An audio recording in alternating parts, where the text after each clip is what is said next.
السلام علیکم ورحمۃ اللہ وبرکاتہ. کیا حال ہے سب کا؟ الحمدللہ. روزے اچھے گزر رہے ہیں؟ کس کو بہت مشکل لگا روزہ؟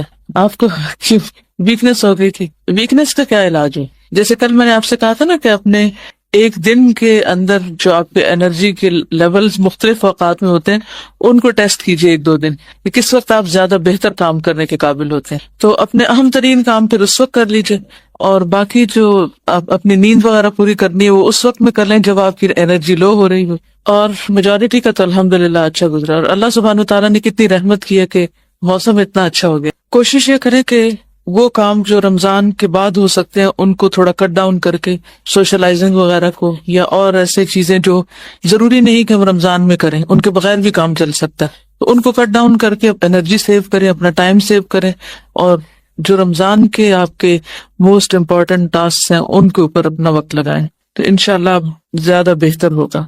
اور یہ بتائیے کہ کون سا والا روزہ رکھا ہے؟ عام روزہ یا خاص روزہ؟ خاص الخاص. گڈ. خاص الخاص روزہ رکھیں، ٹھیک ہے. اور اس کے لیے کیا کرنا ہوتا ہے؟ اپنے دل کو ردی خیالات سے پاک. ردی خیالات کی قسم کیا ہو سکتی؟ مثلاً ردی خیالات، کسی کے بارے میں سوچتے رہنا اور بیکار کی باتیں سوچنا، اور ایسے خیالات جن کا حاصل کچھ نہیں. ٹھیک ہے.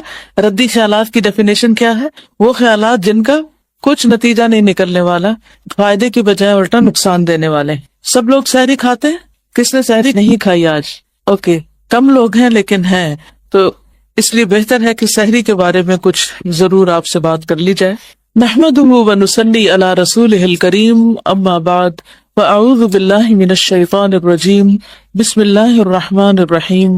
رب اشرح لی صدری ویسر لی امری واحلل عقدۃ من لسانی یفقہوا قولی. بسم اللہ الرحمن الرحیم. بعض لوگ سحری کرتے نہیں، بعض لوگ وقت سے پہلے کھا لیتے ہیں، جبکہ تاخیر سے کھانا اخلاق نبوت میں سے ہے. ابو درداء سے روایت ہے کہ رسول اللہ صلی اللہ علیہ وسلم نے فرمایا، 3 کام اخلاق نبوت میں سے ہیں: افطاری میں جلدی، سحری میں تاخیر، اور نماز میں دائیں ہاتھ کو بائیں ہاتھ پر رکھنا، یعنی ہاتھ باندھنا. تو سحری کا اہتمام ضرور کرنا چاہیے کیونکہ سحری کھانے میں برکت ہے. آپ صلی اللہ علیہ وسلم نے فرمایا، تسحروا فإن فی السحور برکہ. سحری کھاؤ کیونکہ سحری کھانے میں برکت ہے.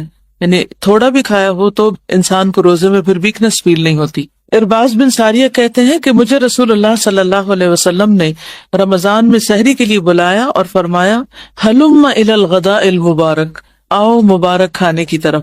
یعنی ہم ویسے بھی کھاتے ہیں لیکن سحری کا کھانا بابرکت کھانا ہے. بابرکت کھانے کا مطلب کیا ہے؟ کہ اس کھانے سے انسان کو ایک خاص قسم کی انرجی اور صحت نصیب ہوتی. ایک صحابی سے مروی ہے کہ ایک مرتبہ وہ نبی کریم صلی اللہ علیہ وسلم کی خدمت میں حاضر ہوئے تو آپ سحری کھا رہے تھے. آپ نے فرمایا، یہ برکت ہے جو اللہ نے تمہیں عطا کی ہے، اس لیے اسے مت چھوڑا کرو.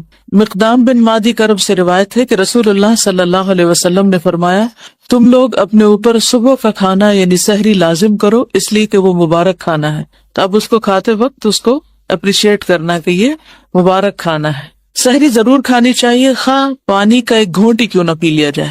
یہ بعضوں کا طبیعت نہیں مان رہی ہوتی یا راتیں چھوٹی ہونے کی وجہ سے بالکل بھوک نہیں ہوتی، تو ایسی صورت میں پانی پی لینا چاہیے. پھر سحری کھانے والوں پر رحمتیں نازل ہوتی. آپ کھا رہے ہوتے ہیں اور فرشتے آپ پر درود بھیج رہے ہوتے ہیں، مغفرت کی دعائیں کر رہے ہوتے ہیں، کیونکہ اس وقت یہ بہت کمی محسوس ہوتی ہے کہ اس وقت تو رات کا پچھلا پہر ہے اور استغفار قبول ہوتی ہے اور گناہوں کی بخشش ہوتی ہے، اور ہم کھانے میں لگے ہوئے ہیں. ایک ایسی گلٹ سی اندر آتی ہے. تو اس وقت تسلی رکھنی چاہیے کہ جب تک ہم کھا نہیں رہے تھے اور جاگ رہے تھے، اس وقت میں ہم دعا کر رہے تھے، اور اب ہم کھانے کی وجہ سے دعا نہیں مانگ سکتے تو فرشتے دعائیں مانگ رہے ہیں. اس سے پھر انسان کے اندر ایک پازیٹیوٹی آتی ہے، خوشی آتی. کھجور بہترین سحری. کچھ بھی کھائیں لیکن کھجور کا 1 2 3 پیس تک ضرور لے لیں کیونکہ اس سے آپ کو انرجی ملے گی. اور پھر افطار کا وقت خوشی کا وقت ہوتا ہے. روزہ دار کو 2 خوشیاں حاصل ہوتی، ایک وہ وقت جب وہ افطار کرتا ہے اور دوسرے جب وہ اپنے رب سے ملاقات کرے گا. میرا نہیں خیال کہ کسی بھی کھانے میں اور کسی بھی وقت کھانے میں اتنی خوشی ہوتی ہو جتنی افطار کے وقت 2 گھونٹ پانی پی کر ہی خوشی ہو جاتی. تو اس وقت یہ یاد کریں، آج آپ کا ہوم ورک ہے یہ کہ افطار کے وقت آپ نے یہ بات یاد رکھنی ہے کہ ایک دن مجھے اپنے رب سے ملاقات کرنی ہے. تو جس طرح اس وقت مجھے خوشی ہو رہی ہے، اللہ کرے کہ اس وقت بھی مجھے اسی طرح کی خوشی ہو، میرے اندر وہ ڈر نہ ہو، خوف نہ ہو کہ پتہ نہیں اب میرا کیا بنے گا. پھر یہ کہ افطار جلد کرنا مسنون ہے، افطار جلد کر لینا چاہیے کیونکہ بعض اوقات ہم ادھر ادھر کے کاموں میں لگے رہتے ہیں، کچن سمیٹ رہے ہوتے ہیں، اچھا میں آ رہی ہوں، اور اس میں 2-3 منٹ بعض اوقات لوگ ڈیلے کر دیتے ہیں. تو ڈیلے نہیں کرنی چاہیے، بس ادھر اعلان ہو اور دوسری طرف افطار ہو جائے، چاہے پانی کا ایک گھونٹ ہی کیوں نہ ہو. بہترین تو یہی ہے کہ کھجور سے کھولا جائے روزہ، لیکن اگر کھجور نہ ہو تو پھر پانی کا گھونٹ، دودھ کا گھونٹ، جو بھی چیز ہو اس سے کھول لیا جائے. سحری اور افطاری دونوں اوقات میں انسان اللہ سبحانہ وتعالیٰ سے دعائیں کر سکتا ہے، اور ان دعاؤں میں خصوصاً اپنی بخشش کی دعا، کیونکہ اگر بخشش ہو گئی تو سمجھیے کہ سب کچھ ٹھیک ہو گیا. ہمارا الٹیمیٹ گول تو یہی ہے کہ ہم اللہ سبحانہ وتعالیٰ کو راضی کر دیں.